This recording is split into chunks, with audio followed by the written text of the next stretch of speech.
Friends అందరూ ఎలా ఉన్నారు? ఈ రోజుతో మనం 25 సబ్స్క్రైబర్స్ రీచ్ అయ్యాం యూట్యూబ్లో. Thank you all. ఈరోజు నేను కాజు మష్రూమ్ పన్నీర్ కర్రీ చేస్తున్నాను. ఈ కర్రీ ఎలా ప్రిపేర్ చేయాలో చూద్దాం. ముందుగా ఒక మిక్సర్లో పచ్చిమిర్చి, టమాటో, కొంచెం స్పైసెస్, అలాగే చిక్కడి పెరుగు తీసుకొని మెత్తగా పేస్ట్ చేయాలి. యాక్చువల్లీ ఇక్కడ కాజు కూడా వేయాలి. కాజు నేను మర్చిపోయినందుకు విడిగా యాడ్ చేశాను.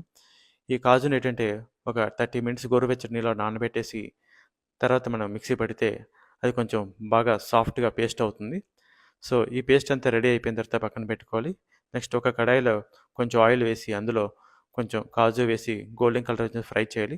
దాన్ని తీసి పక్కన పెట్టి నెక్స్ట్ మనం ఆల్రెడీ ముందుగా వాష్ చేసుకుని రెడీ చేసుకున్నాం మష్రూమ్ ఉంది కదా, దాన్ని కూడా ఫ్రై చేయాలి. అందులో వాటర్ అంతా ఇంకిపోయిన తర్వాత దాన్ని కూడా తీసి పక్కన పెట్టుకోవాలి.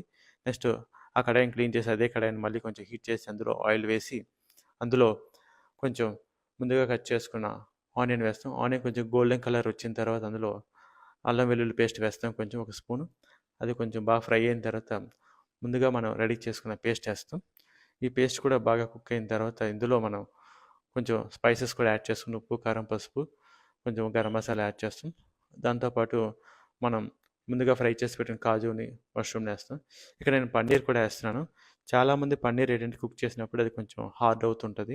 ఇక్కడ ఒక టిప్ ఏంటంటే పన్నీర్ అలా హార్డ్గా అవ్వకుండా సాఫ్ట్గా ఉండాలంటే మనం యూజ్ చేయడానికి ఒక 15-20 మినిట్స్ ముందు దాన్ని క్యూబ్స్లా కట్ చేసుకొని గోరువెచ్చటి నీళ్ళలో ఉంచితే అది మనం కుక్ చేసుకున్నప్పుడు చాలా సాఫ్ట్గా ఉంటుంది. తిన్నప్పుడు కూడా మనకి ఆ రబ్బరీ ఫీల్ అనేది ఉండదు.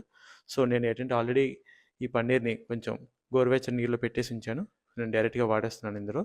సో ఒక 10 మినిట్స్ ఉంచి దీన్ని ఆపేయవచ్చు, రెడీ అయిపోతుంది.